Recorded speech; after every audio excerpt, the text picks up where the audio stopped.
avec nous pour en parler quelqu'un qui le connaît bien, Pierre Duchesne, notre ancien collègue, ancien député, ancien ministre, auteur d'une biographie sur Guy Rocher. Pierre, bonsoir. Bonsoir. D'abord, permettez-moi de vous transmettre mes sympathies parce que quand on écrit deux grands tomes comme vous l'avez fait, j'imagine que vous vous êtes rapproché de M. Rocher. Lui avez-vous parlé dans les derniers mois, par exemple? Oui, dans les derniers jours. Et on voyait bien sa santé décliner rapidement. Ce qui a toujours été fascinant chez M. Rocher, parce que j'ai fait sur plusieurs années une cinquantaine d'heures d'entrevues avec lui, c'est que l'homme peut détenir beaucoup de connaissances, être d'une intelligence qui nous impressionne, une intelligence même supérieure, mais lui, il ne nous regarde jamais de haut. Il est d'une accessibilité, d'une générosité, nous posant des questions. Hein? Lorsque j'arrivais à le voir, il me demandait comment ça allait, qu'est-ce qui se passait avec moi, la famille et tout. Et jusqu'à la fin, ce qui était fascinant, c'était de voir la lucidité de l'homme, malgré un corps qui ne suivait plus. Il le voyait bien, mais il est demeuré jusqu'à la fin très lucide. Et quand est venu le moment, parce qu'il a demandé les soins de fin de vie, quand il est venu le moment, c'était autour de 2 heures, le médecin lui a dit « Est-ce qu'on procède et tout? » Et il aurait dit oui, à 2 heures, depuis le début que j'enseigne et tout, mes rendez-vous importants ont toujours été à 2 heures. Alors, avec un petit sourire, voyez-vous, dans un moment aussi crucial que celui de décider de la fin de ses jours. Ah oui, puis un humour, puis une finesse de la pensée. L'éducation, c'est le moteur, enfin, un des grands moteurs de sa vie. Il a toujours dit, l'éducation, c'est la liberté, puis il faut offrir l'éducation gratuitement à tous les Québécois, un système. Il était le dernier membre vivant de la commission parents, Pierre, qui a créé les cégeps, par exemple. Oui, et on peut même dire un de nos derniers révolutionnaires tranquilles. Il n'en reste pas beaucoup. Ces hommes, ces femmes qui ont décidé d'être des espèces de technocrates, mais pas dans le sens souvent dont on voit un sens péjoratif, qui se dédient pour essayer de corriger une situation. Et Guy Rocher, qui avait refusé au départ d'être commissaire, le ministre Gérard Lajoie lui demandait, « J'ai pas le temps, je viens d'être nommé directeur de mon département de sociologie à l'Université de Montréal. Je dois écrire un livre en français sur la sociologie, il n'y en a pas, j'ai pas le temps. » Et finalement, le ministre appelle le recteur parle au directeur, le directeur dit, « Tu peux pas refuser le ministre, la proposition du ministre. » Et il s'est investi dans tout ça.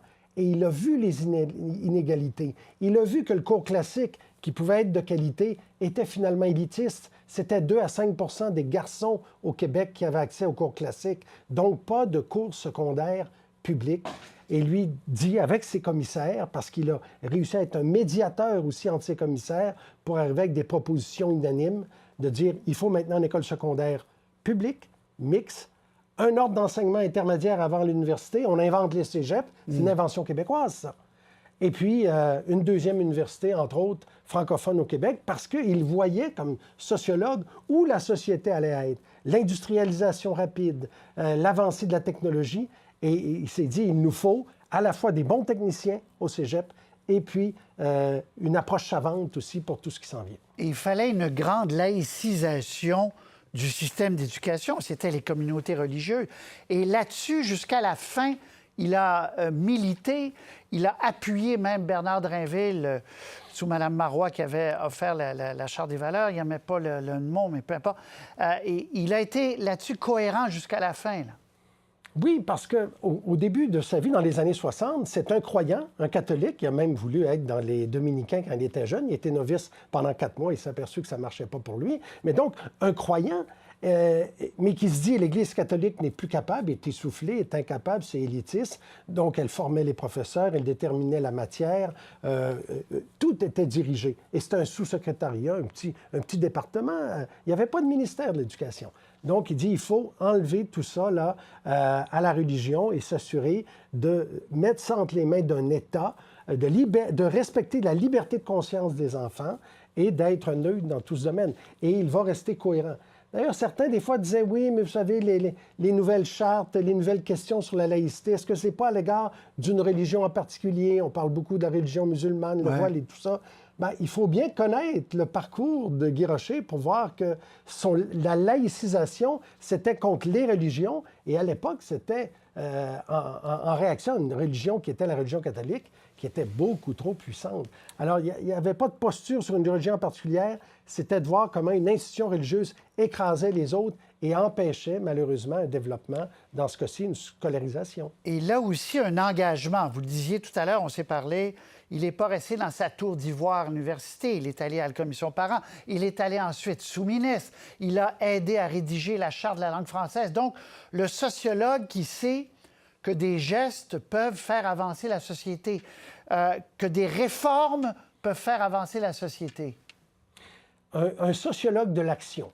Il se définissait comme un actionnaliste. Alors moi, oui, j'ai une formation, j'ai un savoir, j'ai peut-être un bon vocabulaire, une bonne connaissance, un bon esprit d'analyse, mais il faut que je me fasse comprendre des gens, il faut que j'intervienne dans la société, croyait au changement et se disait, je ne peux rester impassible face à des inégalités, face à des injustices. Écoutez, en octobre 70, qui va être un élément déclencheur, qui va l'amener finalement à être indépendantiste, ce qu'il n'est pas dans les années 60, la loi des mesures de guerre, il trouve que ça n'a pas de bon sens et va former avec d'autres intellectuels un comité des 8 avec des philosophes et sociologues. Il va y avoir M. Taylor, le philosophe qu'on connaît bien aujourd'hui, pour dire qu'il faut arrêter de restreindre les libertés civiles, libérer tous ces gens qui ont été emprisonnés de façon un peu trop rapide. Donc, il n'était pas dans sa tour d'ivoire. Lorsqu'arrivaient des éléments importants dans la société, il s'investissait, il utilisait son savoir pour essayer de faire avancer la société. Il croyait au changement, il croyait aux petits pas aussi. Il croyait, parce qu'à une époque, c'était le rêve des révolutions et tout ça. Lui avait pris l'autre sillon comme sociologue et comme homme d'action sur la souveraineté, sur l'indépendance. Vous dites en crise d'octobre, mais ensuite, il n'a pas dérogé, là. Non, c'est intéressant parce que dès 1971, Pierre Trudeau, premier ministre du Canada, fait une grande déclaration. C'est la déclaration sur le multiculturalisme canadien. Et un des premiers intellectuels au Québec qui sort pour dire, attention, là, le multiculturalisme, et lui, il appelle ça une invention politique pour éviter de parler des deux nations. Alors, il craint qu'on puisse négliger, noyer dans ce concept-là la nation québécoise. Alors là, sa réflexion va s'avancer, se développer de plus en plus. C'est l'homme des droits collectifs. Hein? Parce que la Charte canadienne des droits individuels insiste là-dessus. Lui arrive avec une approche intellectuelle pour dire, oui, attention, droit individuel, c'est bien, mais il doit y avoir, et au Québec, c'est important, des droits collectifs. C'est un haut-parleur, il avait une voix, il développait des concepts, les rendait accessibles. Pierre Duchesne, on peut lire vos livres, votre biographie sur Guy Rocher. Merci beaucoup de nous en avoir parlé. C'est brillamment ce soir. À très bientôt. Au revoir. Voilà la jaquette du livre de Pierre Duchesne, Guy Rocher, le sociologue du Québec.